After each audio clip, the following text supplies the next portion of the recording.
Speech off. Hey everybody, it's Beverly at Bama Blind, and I'm going to show a quick tip that I learned at the Seeing Eye when I went 2 years ago.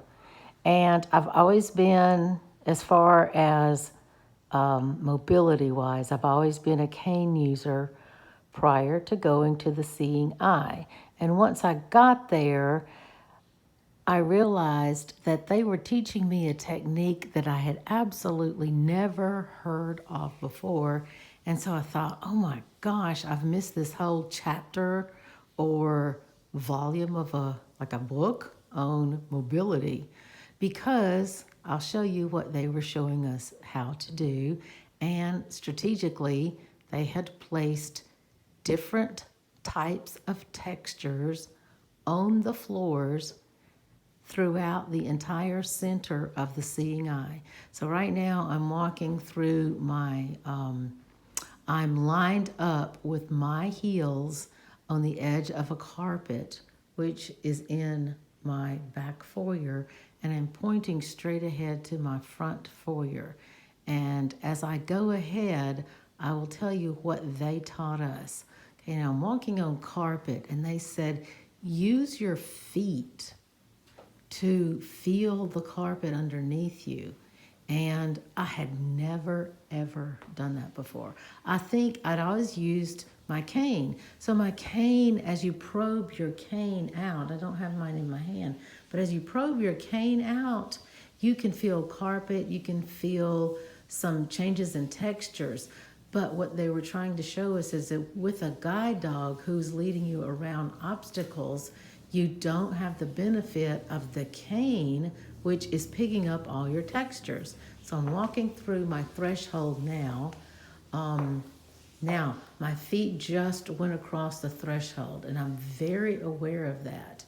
But prior to that, if I show this threshold down here, this threshold would have been picked up because it's a good, well, it's beveled, but it's a good half an inch off of my hardwood floor. So my cane would have picked that up.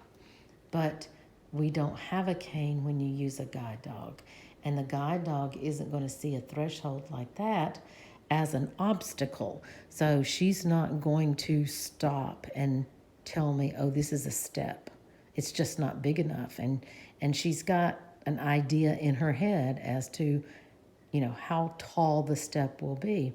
So as I continue on, I find that I am now on carpet again.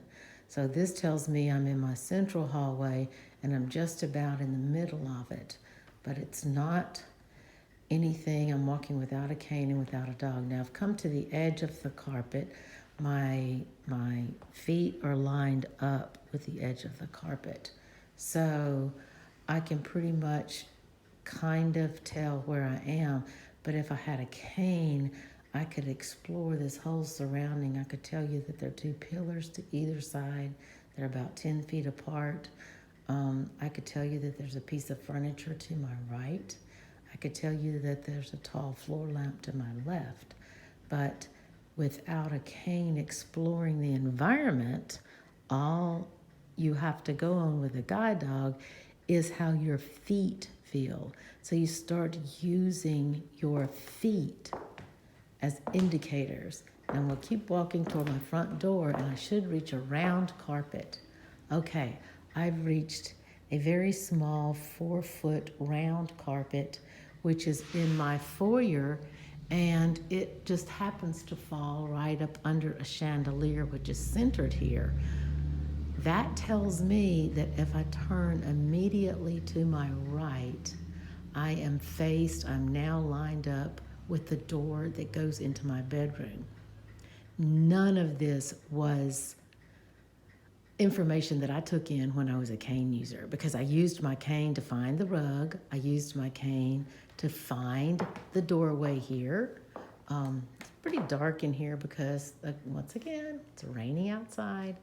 Now I have a 4-poster bed, and I am so afraid that I'm just going to walk right into that poster bed. But what I've done is I've put an area rug down at the foot of the bed, squared off exactly at the end of the bed. So if I walk forward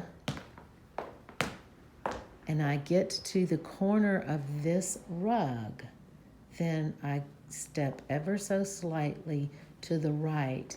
And as long as I'm off that rug back onto hardwood, I know that I can walk straight ahead and miss this big poster right here. And it's like 8 feet tall.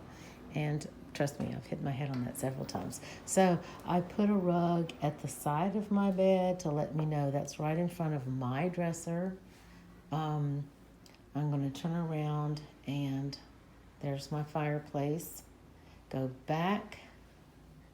You'll be able to hear me walk. I totally avoided the rug at the end of my bed with my feet. So that tells me exactly where I am. And I use my hand when I don't have Gretchen just to see the door facing right here. There's a door threshold down at the bottom, which my foot will catch. But before that, I used to allow my cane to catch all of these things. Now I'm back on the center carpet. So I know that if I turn east, I will go directly out my front door. If I turn west, I will go all the way to the back of my house. And when I was at the Seeing Eye, and you walk into, they had us walk into, say, the long hallway that went toward the dining room. They would have a little carpet area that signified where the front door is. So if your feet hit that carpet area and you made a complete left turn, then you would be going out the front door. If you continued on, you would know that you were about 20 yards from the dining room. And then they would say, well, Beverly, don't you feel the carpet underneath your feet? And I'll say, well, I guess I feel the carpet under my feet, but so what? And what they were trying to say is, as you get accustomed to using a guide dog, you will depend more and more and more on what your feet are telling you, not what your cane is telling you. So when I'm out and about, I find that my feet pick up on inclines so much more than when I used my cane. When I used my cane, I just relied on my cane to find obstacles in front of me, hit them, and then go around them. With a dog, you don't hit obstacles. She avoids all obstacles. So she lets me know if there's a stair coming up, and then I have to probe with my foot and feel the stair. But if there's an incline, my feet have to detect that. If there's a decline, my feet have to detect that. Gretchen will be a great detector because she will slow down. If we're walking at a fast pace and she sees an incline or a decline, she will absolutely slow down and look back at me like, okay, be careful here. So that's all I wanted to say, is that one of the big differences in using a guide dog and using a cane is a cane. I relied on my cane to reach out, find rugs, find thresholds, find doorways, find mats in front of doors.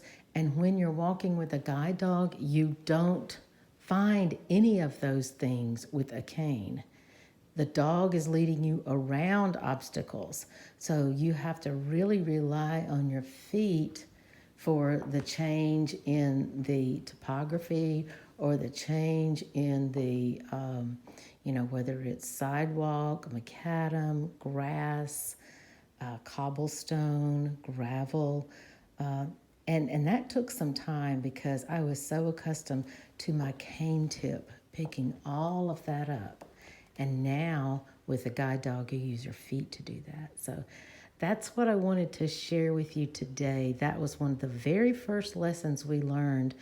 And this probably, let's see, this would have been about day 9 or 10. I was at the Seeing Eye, and I was still really trying to get accustomed to identifying changes in my floor with just my feet. So I hope you have gleaned a little bit of information from this. And if you have any questions at all, and if you learned a different way, if you have a guide dog and you learned a different way, let me know, because I think the more we share on YouTube, the more we really know what each other are using, what each other are doing, and we can be teachers to each other, mentors, friends, and, support each other that way. So I hope this has been helpful, and I will talk to you tomorrow, everybody. Bye-bye.